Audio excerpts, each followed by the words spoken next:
হরে কৃষ্ণ। আশা রাখি ভগবান শ্রীকৃষ্ণের কৃপায় সকলে আপনারা ভালো এবং সুস্থ আছেন। আমার নতুন চ্যানেল ওপেন করেছি। চ্যানেলটির নাম হচ্ছে রাধা কৃষ্ণ। এই চ্যানেলে ভগবান শ্রীকৃষ্ণের কৃপায় আমি চেষ্টা করব প্রতিদিন নিত্য নতুন ভিডিও আপলোড করতে। সনাতন ধর্মের সমস্ত তথ্য এবং গীতা পাঠ আপনারা জানতে পারবেন এই চ্যানেলের মাধ্যমে। তাহলে এবার শুরু করি। আজকে আমার ভিডিও মূল বস্তু হচ্ছে কি করলে আমরা আজীবন সুখে এবং শান্তিতে থাকতে পারব। শুরু করি। ওম অখণ্ড মণ্ডলাকারম ব্যাপ্তম যেন চরাচরম তৎপদং দর্শিতং যেন তস্মৈ শ্রী গুরবে নমঃ। বসুদেব সুতং দেবং কংস চাণূরমর্দনং দেবকী পরমানন্দং কৃষ্ণং বন্দে জগদ্গুরুং। শ্রীমদ্ ভগবদ্ গীতার শেষ শ্লোকে সঞ্জয় বলেছেন, যত্র যোগেশ্বর শ্রীকৃষ্ণ যত্র পার্থ ধনুর্ধর তত্র শ্রী বিজয় ভূতি ধ্রুবা নীতি মতি মম। অর্থাৎ যেখানে স্বয়ং শ্রীকৃষ্ণ আছেন এবং পার্থ আছেন সেখানে শ্রী অর্থাৎ ঐশ্বর্য, শক্তি, নীতি, বিজয়, লক্ষ্মী সব কিছু আছেন। সেটাই আমার অভিমত, সঞ্জয় বলেছে। তাহলে আমাদের চিন্তা কিসের? আমরা যদি ভগবান শ্রীকৃষ্ণকে সাথে রাখতে পারি, আমরা ভগবান শ্রীকৃষ্ণের সব সময় কাছে পেতে পারি, তাহলে আমাদের কোনো কিছুরই অভাব হবে না। এই আমরা ভগবান শ্রীকৃষ্ণকে যদি সাথে রাখতে পারি তাহলে আমাদের দুঃখ, দারিদ্র, জ্বালা, যন্ত্রণা কোনো কিছুই থাকবে না। বরং আমাদের হবে বিষয় সম্পত্তি, ধন দৌলত, আর যেখানেই যাই না কেন হবে বিজয় লাভ।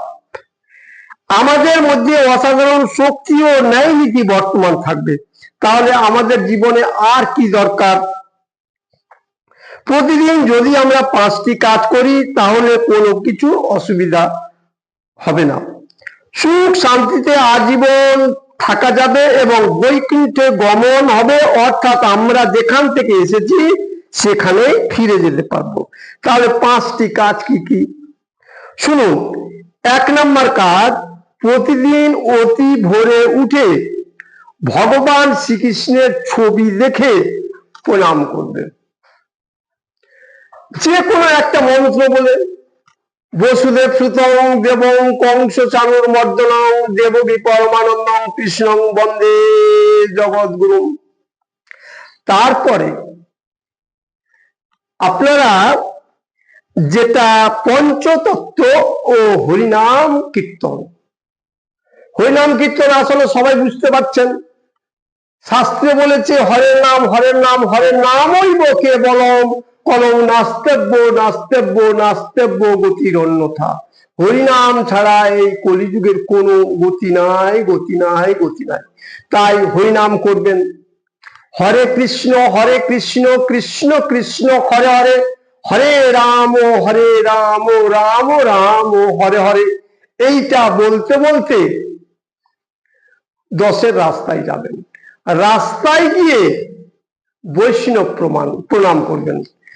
রাস্তায় হাত দিয়ে বলবেন, বাঞ্ছা কল্পতরুভ্যশ্চ কৃপা সিন্ধুভ্য এব চ পতিতানাং পাবনেভ্যো বৈষ্ণবেভ্যো নমো নমঃ। এইবার আমার 1 নম্বর কাজ শেষ। 2 নম্বর কাজ হচ্ছে প্রতিদিন গঙ্গা জলে স্নান করবে এবং সূর্যদেবকে প্রণাম করবে। যাদের গঙ্গা কাছে আছে তাদের তো কোনো কথাই নেই, কিন্তু যাদের গঙ্গা কাছে নেই তারা কি করবে? নলকূপ থেকে 1 বালতি জল নেবেন, কিংবা ইদারা থেকে 1 বালতি জল নেবে। জলের মধ্যে ডান হাতের এই মধ্যম আঙুল স্পর্শ করে মন্ত্র বলবে, ওম গঙ্গে চ যমুনে চ এব গোদাবরী সরস্বতী নর্মদে সিন্ধু কাবেরী জলেস্মিন সন্নিধিং কুরু ওম গঙ্গা ওম গঙ্গা ওম গঙ্গা। এই বলে স্নান করবে। যদি মনে করেন আমরা মন্ত্রটাও বলতে পারলাম না, তাহলে কি করবেন? ওম গঙ্গা ওম গঙ্গা ওম গঙ্গা বলে স্নান করলে প্রতিদিন গঙ্গা জলে স্নান হলো। আর গঙ্গা জলে স্নান হলে সমস্ত পাপ বিনষ্ট হয়ে গেল, সেটা তো শাস্ত্রের কথা। এরপরে কি করবেন? সূর্যদেবকে প্রণাম করবেন।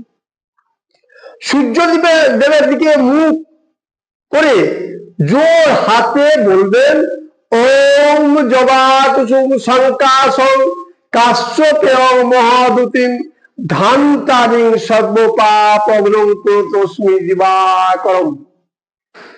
যদি মনে করেন মন্ত্রটা বলতে পারলেন না, তাহলে শুনে রাখুন, ওম সূর্যায় নমঃ। আশা করি সবাই বলতে পারবেন। আচ্ছা, এইবার 3 নম্বর কাজ।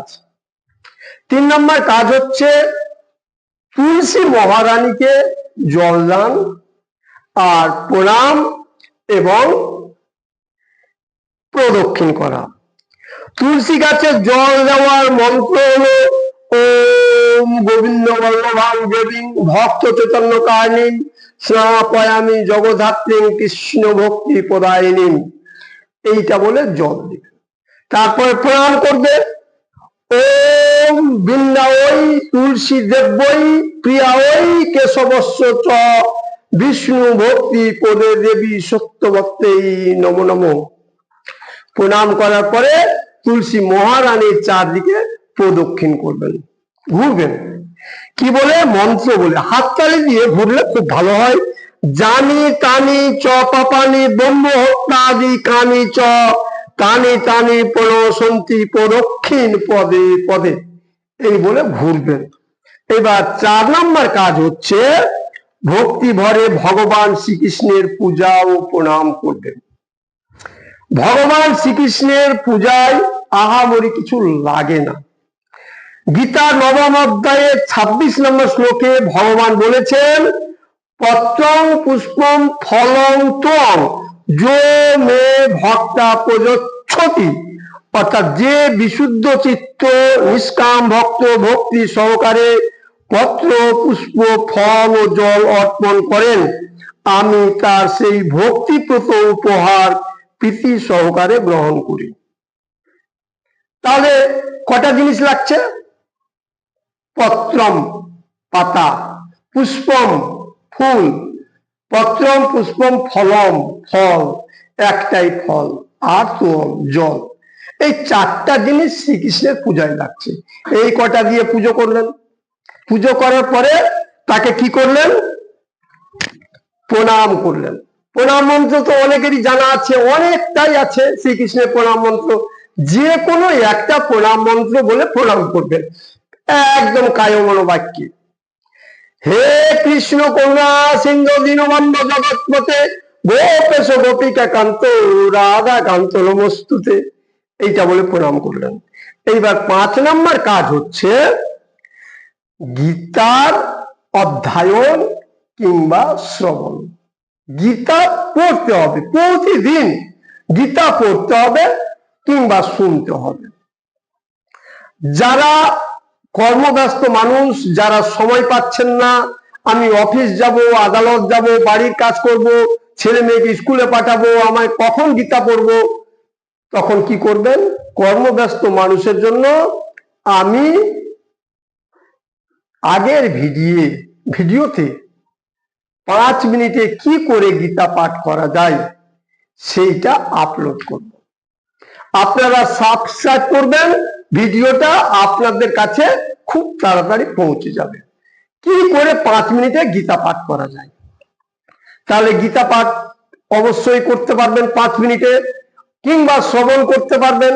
এই কটা কাজ যদি আমরা করি তাহলে আমাদের জীবনে কোনোদিন অসুবিধা হবে না।